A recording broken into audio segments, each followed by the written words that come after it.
This is a really important dogs and data because we're talking about the thing that probably could change everything.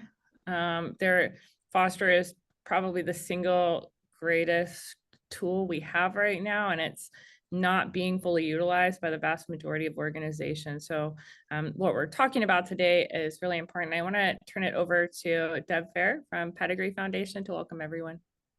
Hi, everyone.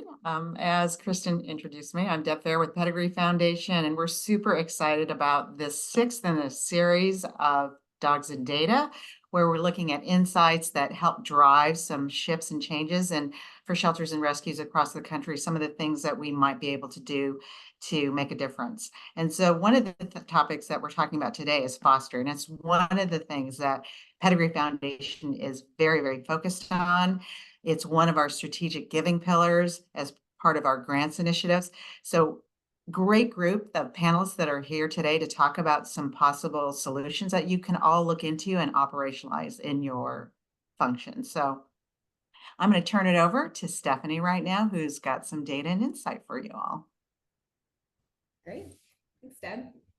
So we have pulled some recent data that we'll be sharing for the first time on this call, but first I wanted to just do a quick reminder that we do have our mid-year analysis that is out live. It looks at January through June of this year compared to years all the way back to 2019.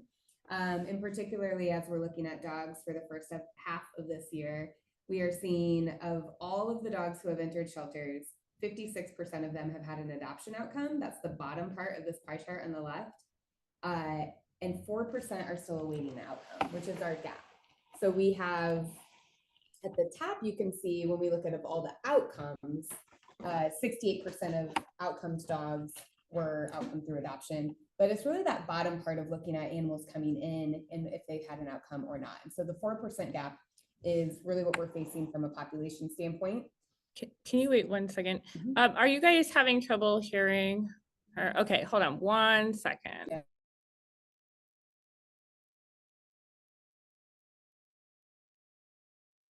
Okay, so it's better.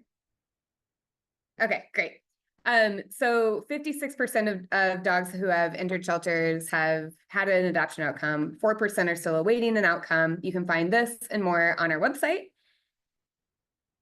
And when we look at adoptions for dogs compared to this year, last year, and pre-pandemic 2019, the dark brown or dark blue you can see for this year is the lowest of those 3 years when it comes to number of dogs that are being adopted. And that solid dark blue line is actual numbers through the first half of the year. And that dotted dark blue line is where we're projected to end if nothing else changes, if we don't have this huge spike of adoptions or some other intervention. So we have some work to do, obviously. And when we look at it by org type, we really broke out what's the likelihood of organizations by org type seeing a decrease or an increase in adoptions, and what is the likelihood of organizations that are really seeing a flat. So at the top, when we look at animal shelters who have a government contract, they are more likely to see a decrease in adoptions than an increase. So 49% of those organizations have seen a decrease in adoptions, probably no surprise. But what is hopeful is that 42% have seen an increase. And as you follow that down by org type, you can see these gaps widen depending on the different organization. So government shelters actually are more likely, more of them have seen an increase in adoptions than a decrease. Where the opposite then is true, we've seen private shelters without a government contract and then rescues have both seen decreases more likely than not in adoption. So then when we look at foster, we also did a breakout by government or by organization type. And I want to point out, we started collecting this data in 2021 when we released some expanded data for our database. So we don't have anything for January and February that was launched in March. So we only have partial data for 2021, but really the last 3 years, if we look at the first half of the year, the hopeful news is that we have more animals in foster and government shelters than were in any of the last 3 years.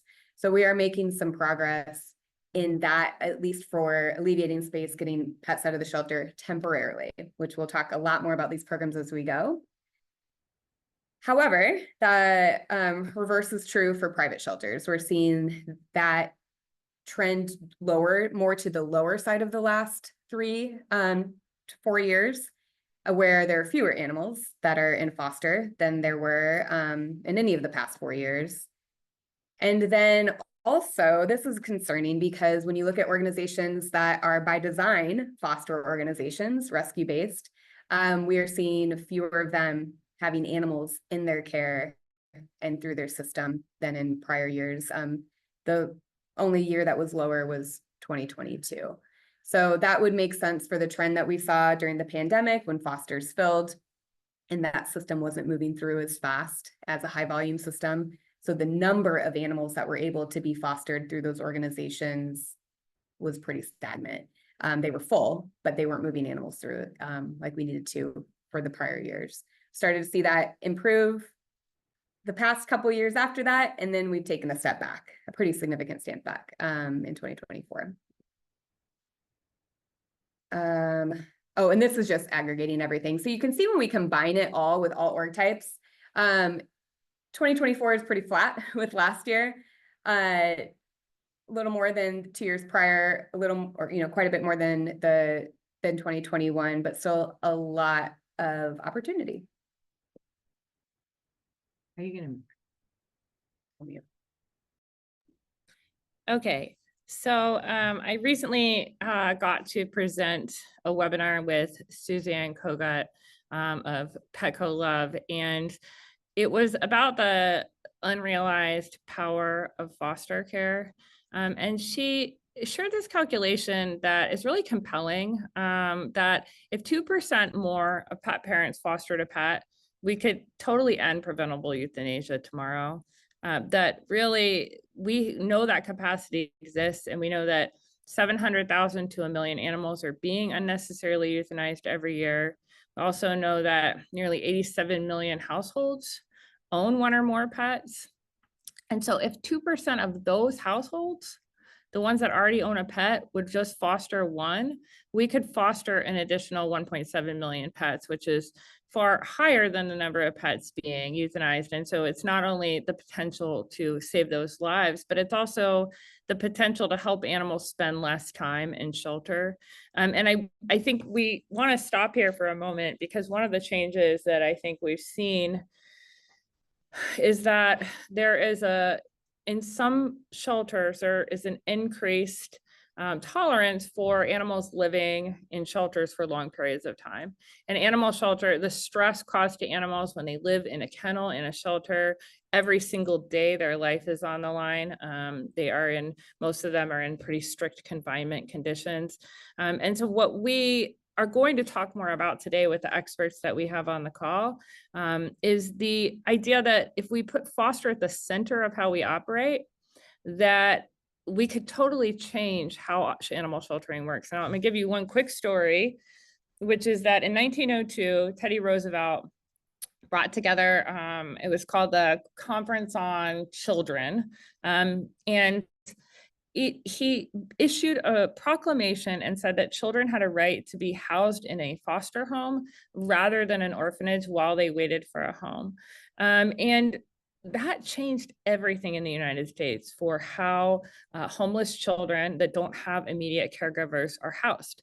Now, you can say a lot about the US foster system. I think there's much left to be desired, but it was a fundamental shift. And I think we could take lessons learned from the child foster care system and improve animal foster. The problem with foster now is that it's considered a peripheral program in shelters. So most shelters will have 0 or 1 person dedicated to it, but a high volume foster program should be housing as many animals outside the building as they are inside the building. And so for that, having a dedicated team of volunteers or staff to manage foster is how you run a successful foster program. And we know that nobody's got extra resources lying around right now. What that often means is that everyone in the organization takes on responsibility for being part of the foster program. One quick example of that, that's a shift any of you can make, is that if you just allow your adoption counselors to also place fosters, it's essentially the same process, but for some reason we don't let adoption counselors place foster placements. Totally unnecessary. One other change you can make is just letting your volunteers, signing them up automatically so they're fosters. So when they're in there volunteering, who is most likely to take home your medically, behaviorally challenged animals? It's the volunteers who work with them every day. So we can just automatically sign people up as fosters when they become volunteers. So these are like 2 easy tips anyone can do to move towards a foster-centric model. Now, how did I learn all this stuff? Well, we really believe with shelter animals count and the work that that I do in other capacities that data and research have to drive everything we do, because when we guess, we're often wrong. And there is so much compelling data and research behind foster care as the solution to much of what we're dealing with today. So we've brought in speakers who have done the work, have proven that it works, and who are going to share with you some of their expertise today. And it's going to be a little bit different today because we're also going to leave time for questions and discussion. So as each speaker is sharing, we will ask you to save those questions or put them in the Q&A so that as soon as we're done with the speaker introductions, we can get to those. So I'm going to start with Dr. Lisa Gunter, who is my research data hero nerd of foster, and is just completely, when she presents, it's just, there's no question that this should be what we're all doing. So I'm going to turn it over to Dr. Gunter. Thanks so much, Kristen. I will take that as a compliment in all aspects, even the nerd part. Thanks.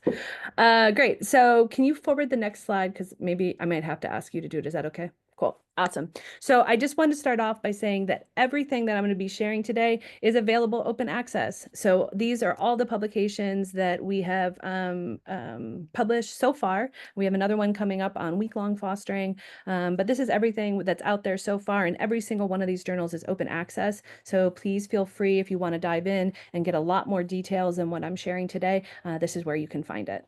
Next slide. Awesome, cool. So as you probably saw from that first slide, one of the first questions that we had about fostering in the animal shelter was around temporary fostering. So temporary fostering being 1 or 2 nights out of the shelter. And so that's really where we got our start and trying to understand how such a program worked for the dogs. Because when we started this research, people had different opinions, and some folks thought that, it was great to get more information about the dogs, that they could go out for a night or 2, but others thought that it was perhaps stressful. And I think that that is the awesome sort of ability of data and evidence, is to help guide us from, like Kristen says, perhaps our ideas or our feelings, and have a bit evidence behind them. So initially in our work on temporary fostering, what we found is that dogs' cortisol levels, which is a measure of stress or arousal, decreased in a foster home. And then when they went out as well, they were just resting more. And I think anybody that fosters knows this, that they might come into your house, hang out for a little bit and get settled, and then take the biggest, longest nap you've ever seen. So those are really great way. It's a really great way about how temporary fostering works. And after that work, we decided to ask the same question about brief outings or field trips.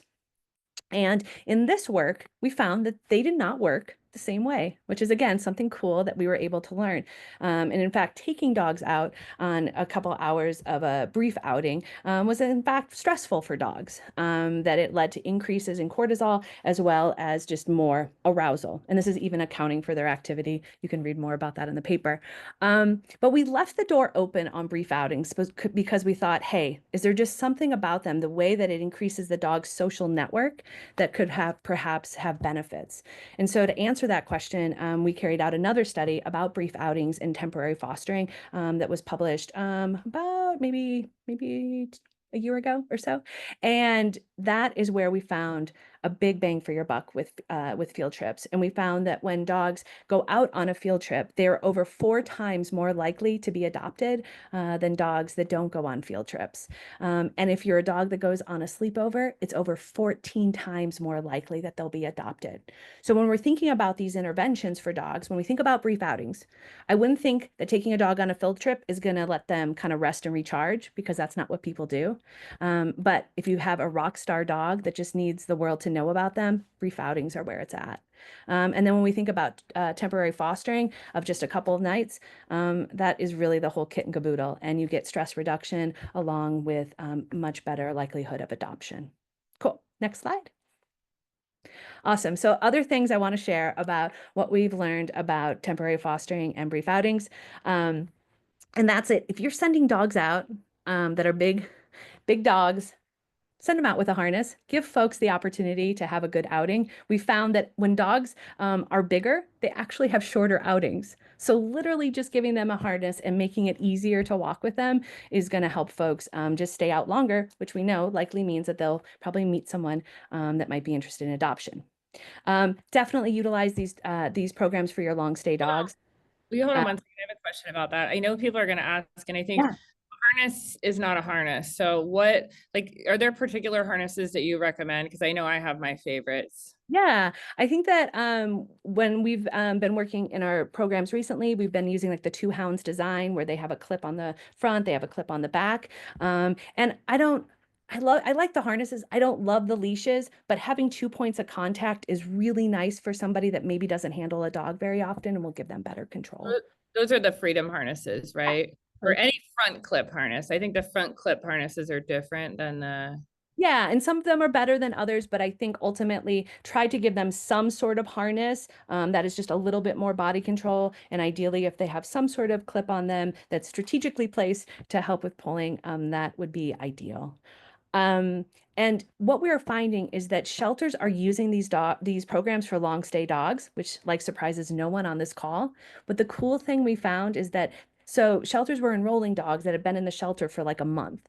And then the dogs go out on these programs, and then their length of stay was comparable to the control dogs. So it is so cool that we can that these kind of programs can have the opportunity to help dogs that have been in the shelter for a while.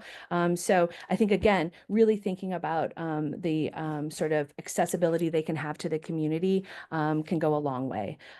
Bites, they were really so rare. And I know that you might say, yeah, right, they just didn't report them. I mean, maybe so, but I'm okay with 0.2% of the 2,500 experiences that we had in our data set. But don't expect folks to adopt. That's one thing that we've learned kind of over and over, that even our friends at Maui Humane have found the same thing, that if folks go on a brief outing, probably about 4% are going to adopt. If they do temporary fostering, about 12%. But the biggest thing that I can say about brief outing programs, have a public option. Let your community help you. We have found that shelters that have a public option are simply better performing. They send out more dogs. They have more foster caregivers engaged. One more slide. Cool. So Just yeah. explain what having a public option means. I think most people understand, but what would that look like? Oh, yeah. So I would say that a public option looks like somebody can walk in off the street and with just a little bit of guidance from you or a little bit of training, handout, etc., they can walk out with a dog and spend some time with it for a couple of hours. Now, you might say, Lisa, the animal behaviorist, how can you possibly say that? And what I'll say is that this doesn't mean this program is for like any dog in your facility could walk out with somebody that is just starting their relationship with your shelter. Instead, we'll give them a rock star, somebody and you might only have a few of these dogs that could go out, but heck, if those dogs are going out, 3, 4, 5 dogs are going out every day into your community, that's going to make a really big impact. Cool. All right. So last little bit is during the pandemic, we published a paper about fostering because we were all sitting at home and had really, nothing else to do. So what did we learn from the pandemic and fostering that we can apply now? The first thing is that first-time foster caregivers, highest likelihood of foster fail. So they're 4 times more likely to adopt a dog than a foster caregiver that has a relationship with you. So treat those first-time foster caregivers like trial adopters. They are likely coming from like the same population of folks contemplating ownership, owning a dog. And so don't waste your resources necessarily on training them up. Instead, let them foster a dog that's up for adoption. And if they stick around, then absolutely put in the resources and training them. And the folks that are first-time foster caregivers that don't have a dog, I mean, that's the best chance of foster failure. As probably a lot of folks know on this call, trial adoption programs work. We have a conversion rate of nearly 75%. And the thing is that if it doesn't work out, the dogs don't know, it's just temporary fostering. So they'll come on back and then we'll have more information about them. Again, we're finding that folks, even in these longer term sort of fostering opportunities during the pandemic, folks were typically fostering for about 3 weeks or so, that they don't adopt. But there's likely a relationship that as folks stay, have the dog in their care, that they are probably more likely to adopt. But even at this point, it's less than 20%. Two last things I just want to end with is that if you are placing dogs, whether it's adoption or foster care, and they have known behavioral concerns, please provide those folks support. What we found is that when dogs with known behavioral concerns go out to foster care, they are 3 times more likely to be returned for behavior than dogs that didn't go out with behavior concerns. So providing folks support and remembering that it's just placement into a house. I think, Kristen, I loved the fact that you said that a counselor could just be doing foster care or adoption, because it's absolutely the same thing. A dog is just going into a house. And lastly, we found in terms of processes that shelters that allowed foster caregivers to do meet and greets, and we said at their house, but just in their proximity, or allow adoption placement straight from the house. So they do the meet and greet, it goes great, and that dog can leave the house from the foster caregiver to its adopter. Those dogs had lower lengths of stay. And again, this is just correlational, so it's kind of our first step in trying to understand that, but it's a pretty promising way that at least for those foster caregivers that really want to help throughout the whole process, they can contribute. Thank you so much. It's so much information, and I think that people might be surprised too about the risk answers. I hear all the time the concern over risk, which is usually not balanced with the reward of this program, which is a real reduction in risk, right? Because animals aren't going crazy in their kennel, so it's really helpful. And one of the things I just want to pivot or kind of riff off of what was shared before by Suzanne is that we think about all the folks that can help. And certainly we have, dog owners and pet owners in our communities. But I think through our data, especially through the public option, folks that don't have dogs want to help us too. And they can be part of the success as well. So I think there's a lot of folks in our community that want to help if we let them. Thanks. Thank you. We're going to turn now to the Executive Director of Banfield Foundation, VCA Charities, and Blue Pearl. Kim, help me out. Blue Pearl Cares. Yeah. Hi, Kim. It's so good to have you here. And you have been such a force for opening up, removing the red tape to foster. And I'm hoping you could tell us a little bit about Dog Day Out and the work that you and your organization have been doing. Yeah, absolutely. Well, hi, everyone. As Kristen mentioned, Kim Van Syoc, and I do run 3 nonprofits. They're all sort of in the family of businesses. But in case or I know I've seen some people in here who have received grants from us. It is true. It's all 3. So nothing to be confused about. But this Dogs Day Out is maybe one of my favorite things that I've had the chance to be part of in the many years that I've been doing this work. And Kristen, it's a force, but it's a force because we have other good people around us, like yourself and Finn and Lisa and, our Maui Humane teams and others. So I think what I would love to share is really Dogs Day Out is a field trip based program. I know it is not something that we came up with. In fact, I know Kauai, I saw you on here. They have a great program, Maui Humane. And I think about a year ago, well, it's been a year and a half almost, when I was in Maui, my family and I we took a dog out on a field trip. His name was Jake, and it was really life-changing for me and hopefully for Jake. He is in a home now. And, you know, it's one of those things where I think the phrase is, necessity is the mother of innovation or something along those lines. And this was what it was for me. So when I came back, I went to Kristen and said, look, I think there's only, or Finn would probably know this better with her data, but like, maybe there's only like, I don't know, 15 or so shelters, good sized shelters that do a significant program around, you know, organized field trips that actually open it to the public, not just pre-approved volunteers or shelter workers. And I said, but it's so great for people who travel a lot, or maybe corporate outings, or when I'm on work travel, you know, I love to see a city by walking and hiking, and I don't want to do it alone if my family's not there. So taking a dog is like a bonus. And so when I came back, you know, we talked about like, what can we do to make this more accessible to everybody? And conveniently, you know, Lisa had some amazing research that came out to back it. So it wasn't just a bunch of feel good. It had, you know, some data to support it, which we know is really important. And, you know, so through VCA Charities, because our focus is really about helping pets find and remain in loving homes, but really at the heart of it, it's so much about enrichment and adoption readiness. Because to Kristen's point, like my heart just breaks when we see how many animals just sit in kennels, and it's not just for hours, but for sometimes days and weeks and even longer. I can't even imagine. And that just the mental wear and tear that does on those animals, and obviously on the volunteers and the people that work there. And we also know that shelters have less volunteers and, you know, less resources. So like, what is the win-win for everyone? So all that said, last October, I worked with Kristen and Lisa and Finn and others, and we said, hey, let's put together a pilot program that we don't just want to like make adoptions possible. That's important. But what we want to do is like change it from the inside out. We want to help them have a more sustainable long-term way to engage community members and people who are traveling. And so we did a first pilot class where we brought together 10 of the largest shelters in the US with a collective intake of 250,000 animals annually. And we said, we got buy-in from the top, right? And they said, hey, we're committed to this. Let's train in person 3 days. Let's take dogs out. Let's, you know, sort of workshop it and figure out if this could be successful, you know, on a grander scale than what's happening now, or beyond those of us that are lucky enough to go to Hawaii regularly.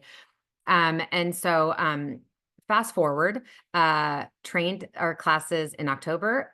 Shelters started rolling them out in January. I'm going to give you a few key data points that I think shows how effective this is. But since then, we've now trained 33 shelters as of last Friday. In some of the biggest shelters, again, like New York, Minneapolis, Atlanta, Dallas, Austin, San Diego, I mean, Los Angeles, I mean, you know, like Nebraska, many places in between. And it's not just private shelters, it's cities. So City of Sacramento and San Bernardino and municipalities. So this has been a really amazing, yay, Nebraska. This has been a really amazing sort of evolution, and it's proved to be really successful. And it just makes my heart happy. So I'll share more of where you can find resources and sign up to be part of an additional upcoming class. But let me just share some data with you really quick. And I wish I had a pretty slide. So just maybe close your eyes and listen to me talk. But Arizona Humane Society. So they were one of the first partners to go live with this program in January, and they have 2,000 new signups for people to take dogs out on a field trip. So 2,000 of those, they've completed 620 field trips with a average of 24 a week. I just had a chat with their head of that program yesterday, and she said, I'm telling you, the minute an opening for a field trip goes out, it's filled within minutes. They're all filled within minutes. And if someone happens to cancel, it's filled within minutes. So that's why we have this robust wait list. But here's the thing. If a dog has pre-field trip, a dog's average stay at the shelter was 41 days. Post field trip, it has gone to 14 days. So 41 days to 14 days. They've also shared that the dogs that have gone out, especially to places like where there's high awareness, as Lisa had mentioned, so festivals or farmers markets or other places, they have an 86% adoption within 3 days.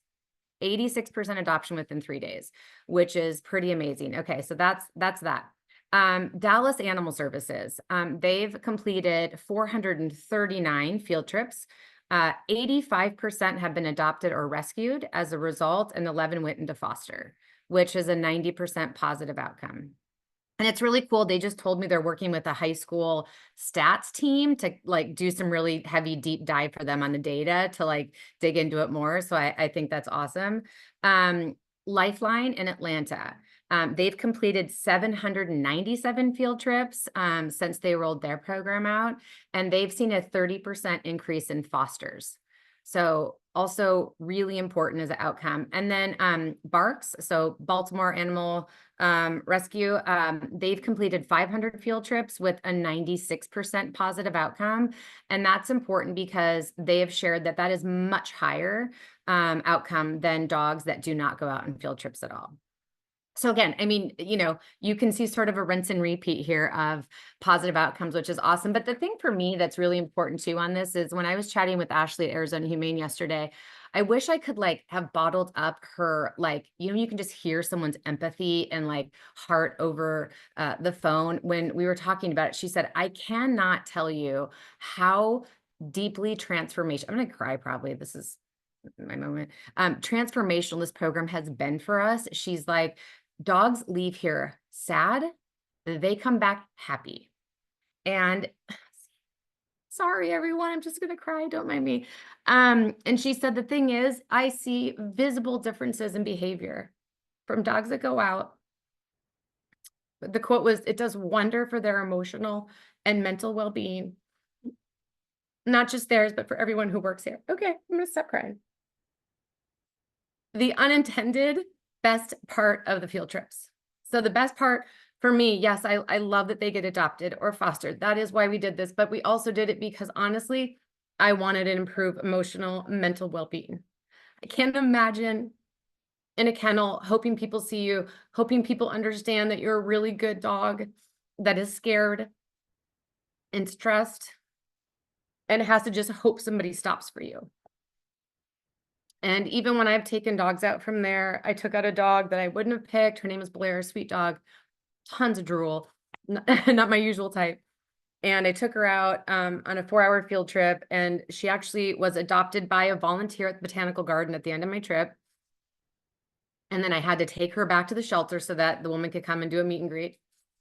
And Blair went back into her kennel, and I'd been with her for 4 hours. And when I walked back into her kennel to look at her while I was waiting, she looked like a dog that had never seen me or a dog that had never been out of her kennel. She was back in the corner. Her ears were back. She was huddled down. And I literally was like, girl, we just spent 4 hours together. You've drooled all over me in my car.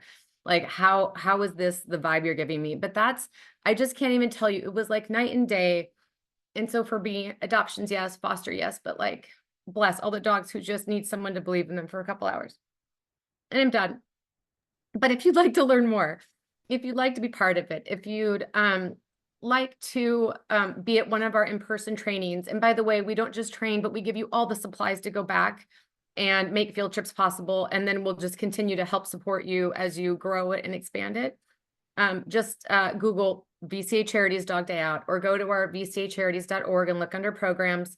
We also have this really fabulous thank you to Kristen and to Lisa and to Finn and others who helped us do this, but it's a Dog Day Out starter guide. And it's like a very easy, very visual digital version that is really for smaller rescues and shelters who say, hey, I would love to be in person, but I can't leave, for 3 days because, things will fall apart here. So it's a nice way to tiptoe into the concept with data and examples and forms and everything you can imagine. But for those of you that might be interested, Kristen, can you drop something in the chat about where you can sign up to come to one of our next trainings? Because, clearly we're not going to start doing less of this. So, okay. I'm going to stop crying. And thank you. Kim, I think you are amazing. And yeah, I feel that way about this program too. Every time I see the dogs get to leave, and just good dogs that are losing out on a chance at like a loving home because nobody's noticing them. Yeah. Yeah. And the message too to those of you that oversee behaviorists don't be mad at me for saying this, but if you're heavily investing in shelter behavior, you really should be reconsidering allocating some of those resources to programs like this. Kelly Duer. Well, Kelly, actually, I want to go to you now to talk about what you say about behavior modification in a shelter. I repeat it all the time, your Grand Central Station thing, and I think maybe that's a good way to kick off what you're going to share with us today. Sure. So imagine it's the 4th of July and you're in DC and it's like 10 minutes to midnight and somebody, and then you find out that all of a sudden the government has put everybody on red alert for terrorism. And at that moment, as you're freaking out, trying to figure out how you're going to get out of there with all these people, someone comes up and is like, "Hey, let me teach you Chinese." And at that moment is like maybe the worst possible time that you could want to or be able to process Chinese, any type of learning. However, if you are in a home, you've had your coffee, you woke up, it's quiet, it's just you and one other person, and they come to teach you Chinese, you have so much more emotional bandwidth to be able to put on it. I think. Yeah, I mean, I think that story is so important because I do see people diving into in-shelter behavior versus everything we can to get them on foster field trips. And Kelly, you have been the most steadfast advocate for getting big, whatever, dogs that are just stressed. I think your specialty for now more than a decade has been dogs that are stressed out in shelters and getting them the heck out to foster. So can you tell us a little bit about your background and how you came to all of this and the stuff you want to share today? Sure. So I started out actually in child welfare, working with a program that brought kids from Colombia and Russia to the US, and they would stay for 6 weeks, and it would be ostensibly to be here for summer camp. But what they'd actually do is try and find them an adopter while they were here. And so I was helping coordinate this program in DC. And my husband and I were like, well, we can totally 6 weeks, we can handle 2 kids, whatever. So we signed up and we were like, we're not going to adopt, we're going to just, so these 2 kids come, we immediately fall in love with them. We found them a adopter and a backup adopter and a backup adopter for the backup adopter, and suddenly realized that we could not let them go. And so we ended up adopting them. During the process of getting them, they were in Colombia, so we had to go back and forth several times. I went to the orphanage at one point, and one of the counselors came up to me and he kind of called me to the side and he was like, your son is so good. He is like the kid that the teachers ask, they make an example of him because he does things so well. He's just, he's a natural leader. He follows the rules, but your daughter, she is so bad. And he said she stays up all night. She goes to school. She sleeps through school. She never washes her clothes. She never takes a shower. We're pushing her to do everything. And I was like, okay, well, we'll figure it out. It wasn't the kid that I had seen when they had stayed with us, but we'll figure it out.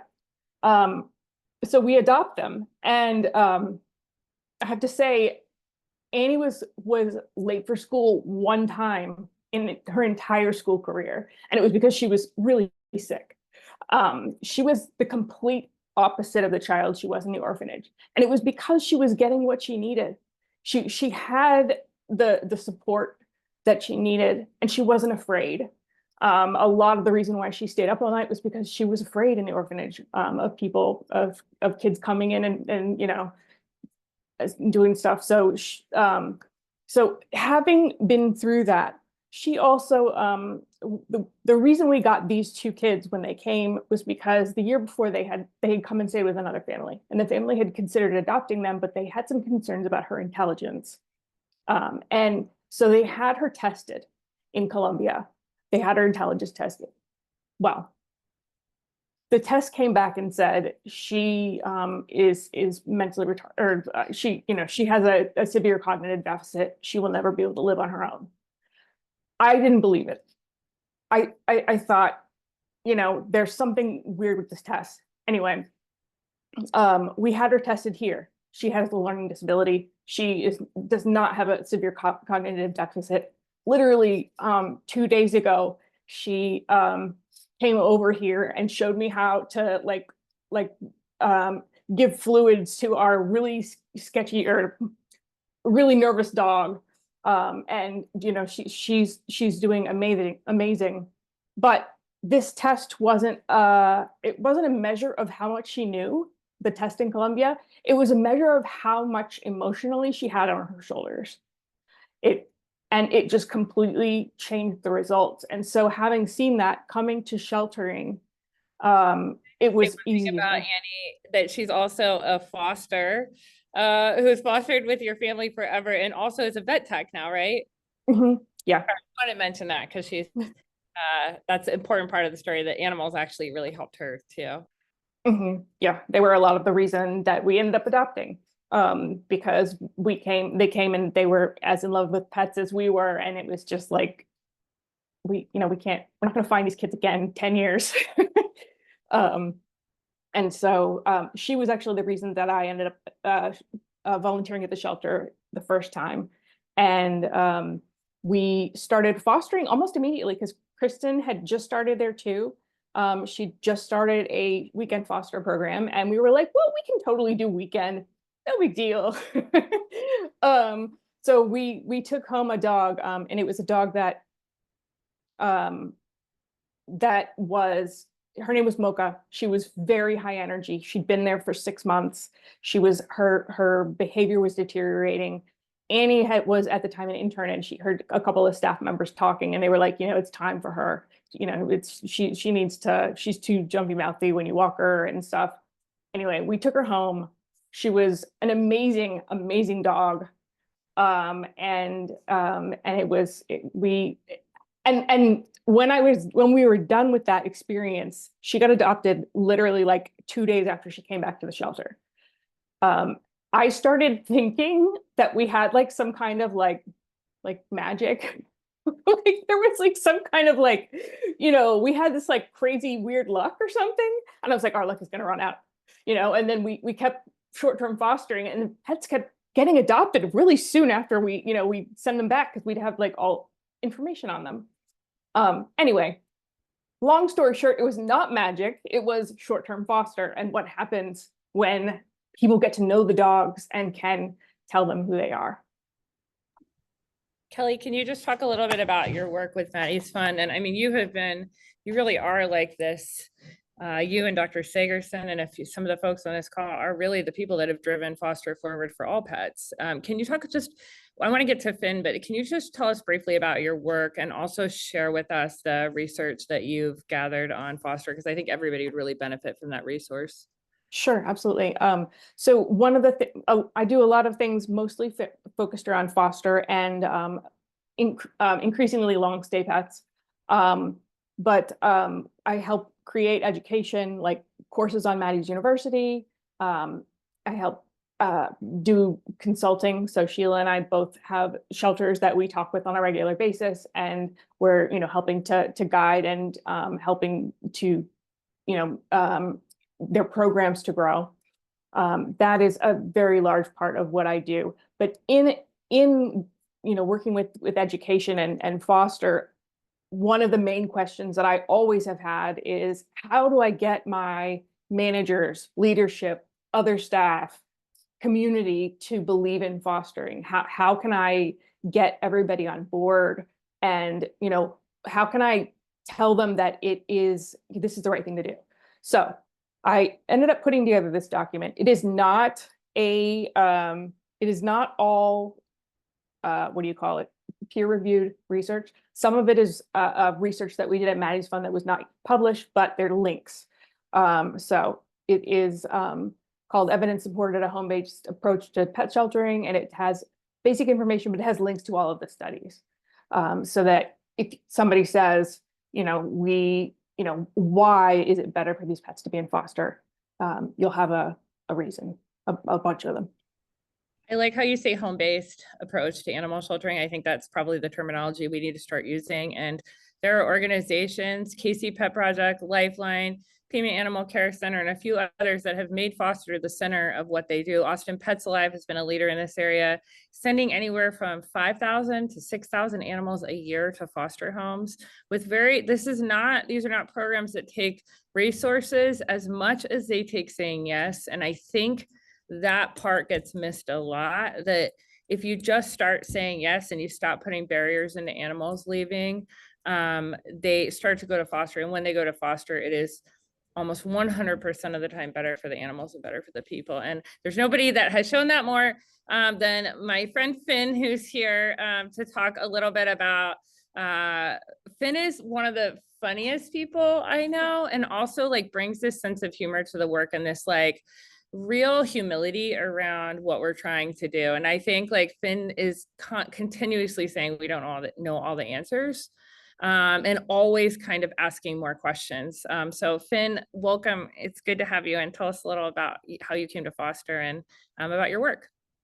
So we originally, when I got involved, particularly with short-term fostering, I was in marketing at a shelter, and I went to a best friends conference. And I believe it was Kristen that was presenting on short-term foster. And we had one dog at the shelter named Frosty, who was the best dog on the planet. He was a 140-pound white American bulldog that checked all of the boxes, aside from being huge and a breed that is restricted in an area with a lot of rentals. And so I kind of used Frosty as the marketing person, as the gateway drug to introduce short-term foster into the shelter. Can we just start sending Frosty out on doggy day outs? And so we put up a call, will someone take Frosty out? And we got an avalanche of people that were like, I want to spend the afternoon with a 140-pound of American bulldog. And after months of sitting in the shelter, so we wound up having to send other dogs out too. And I was having a field day with these marketing assets. We wound up having to send other dogs because we were seeing so many great things and we were learning so many great things about Frosty that we had so much interest that we're like, just shove other dogs at these people, just get them out. And I'm not gonna cry because I'm not a crier, but I think after like he had been in the shelter for months, and about 2 weeks after we started sending him out, a woman from Tucson, Arizona, who had been following his story on social media said, I will do anything for that dog. I want that dog, please. And so it was somebody that we knew because she had lived in the area prior. And so I drove down and met her in Tucson or in Palm Springs because she was living in Tucson at the time. And Frosty lived to be 14 years old. His name was Sherman. And he had a pool and he had orange trees that he would try to eat the oranges off of. And he lived the rest of his life very happily, less than 2 weeks after we started sending him out. When I moved to Mutual Rescue is a national initiative, and we have two goals, and that is number one, to increase public engagement with shelters and get more of your community in the door to help. And number two, to bring more corporate money into the sector. Like right now, currently only about 4% of all philanthropy goes to animal welfare and the environment combined. So we're all fighting over these tiny little pieces of pie.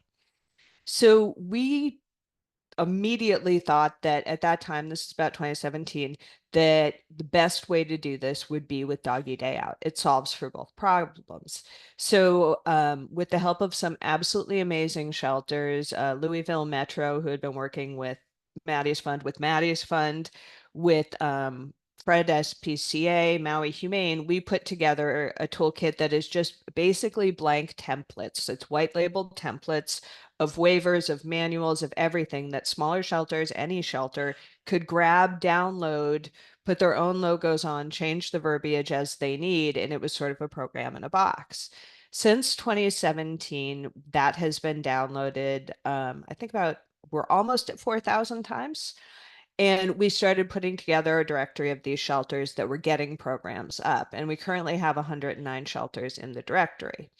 The other thing we saw was that it was solving for that corporate, getting that new corporate money into the sector as well, because this was a program that was really, really sticky to corporations and to donors that in the past had wanted to do something or some sort of promotion with animal welfare, but had not, the only thing they could really think to do was donate to a national organization where very little of that money filters down to the shelters.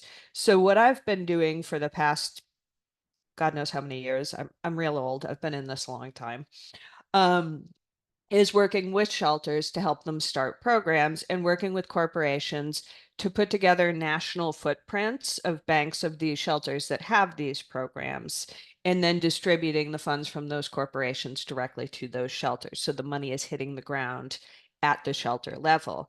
And we have worked with Backcountry, we have worked with Dutch Brothers, and every donation is a minimum of 5,000 or 10,000 to the shelters.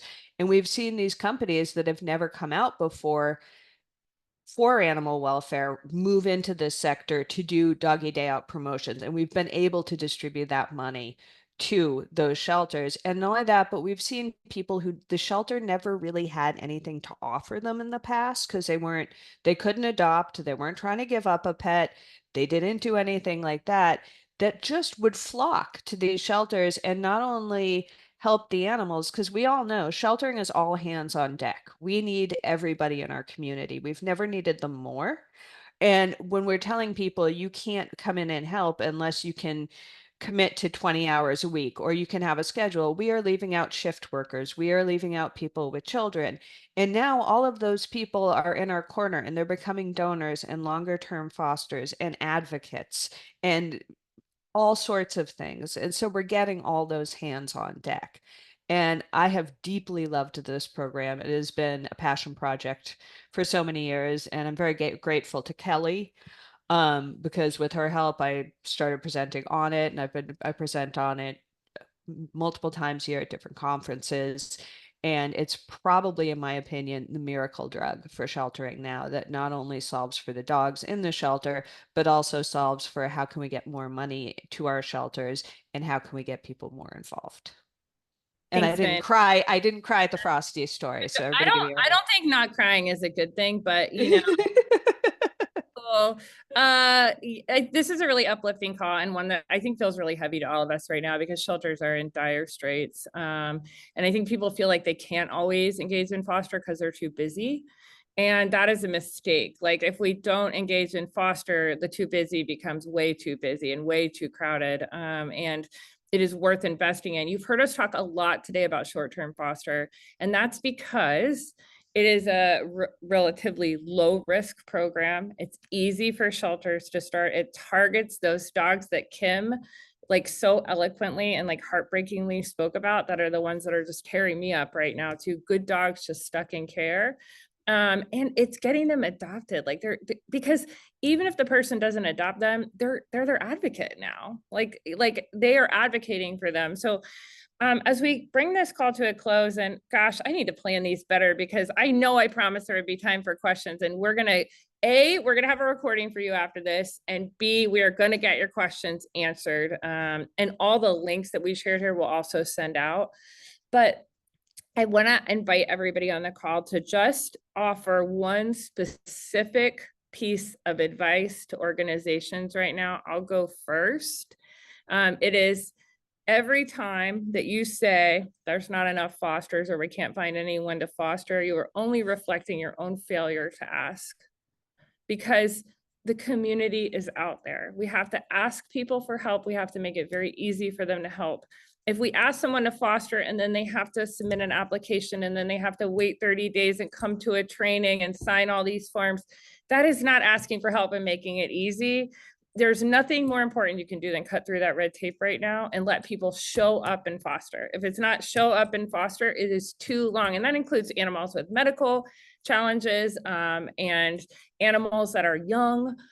People are just people, and we're just people. Most of us don't have any special magic skills, unlike Kelly, who actually is kind of magic. So, but that would be my advice, is like ask for help every day and make it really easy for people to help when it comes to foster. So I'm gonna bounce around the room because I can see Lisa's already got hers. So Lisa, what's yours? No, you don't? Well, I have two short things. Okay. One, to bounce off of you, because maybe we can, it's like a hot potato, is make it easy for people to do the right thing. And that is just organizationally, but absolutely your community. So get down those barriers so people can help. And then the last thing, I was inspired by Daisy at Lifeline, and one of the things she said stuck with her when I talk about temporary fostering is when we're trying to talk about these programs, I often say, would you give up your weekend for the work week? And you wouldn't. You want that opportunity to rest and recharge and go home and face Monday again. And it doesn't make work go away, but we would never give up our weekends. And we need the dogs to be able to have that opportunity too, because we've all talked about how stressful it is to live in the shelter. So just giving them a break, even just for a couple days, is incredibly meaningful. That's all. That's all I got. Thank you. Kim? We have about 4 minutes, you guys, too. So these are quick. I'm just going to reiterate actually what Lisa said, which is let's just make doing the right thing easy. And I mean, that is like a motto for life, but definitely for this work, because I mean, just again, like these animals didn't ask for this. They didn't ask to be in this kennel. They didn't ask to be in a, like never get outside. But like my goal, I just want animals to feel grass on their feet and sun on their face and wind in their ears and a day of love. Like, just make it easy. Thanks, Kim. Finn? My big thing would be if you're looking at this and saying, no, we can't, or no, I couldn't, or that, my question or my big takeaway for all of you would be really ask yourself why. And if you're looking at this and saying, we can't do this because we tried this once, or the people in our community, if the answer to your no is a story and not data, that's a trauma response. Oh, that good is not actually a good reason to not do something.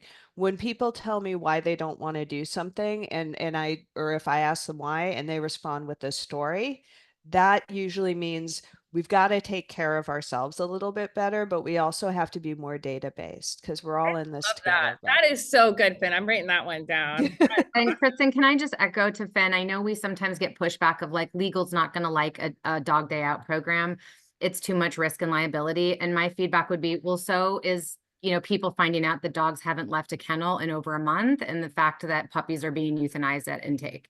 So let's just pick your risk. Yep. Kelly? I think the key to a lot of these foster and dog day out is talking about your program, talking about the pets who are going on it, having a process to market the pets from foster homes, and getting that marketing material from doggy day out participants and getting it out there to the world. I'm going to put a link here with some information. Stephanie? Yeah, just a quick encouragement.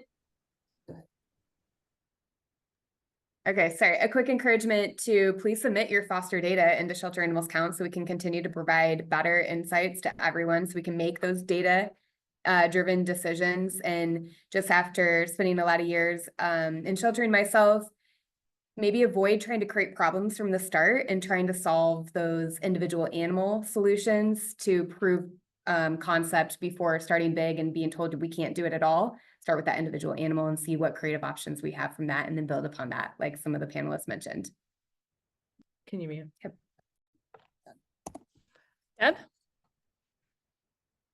I just got to say that I'm so inspired by everyone that was on this panel in this discussion, because as I told you, and Kim, do not make me cry. This is something that Pedigree Foundation considers to be, again, a top priority for us as we look at grant focus.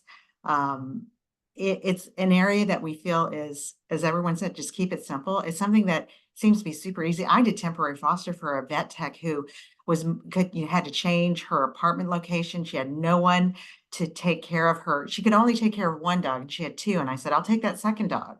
And we kept that dog for 2 weeks, and it helped her so much just to have a way to, keep that dog with her in the long run.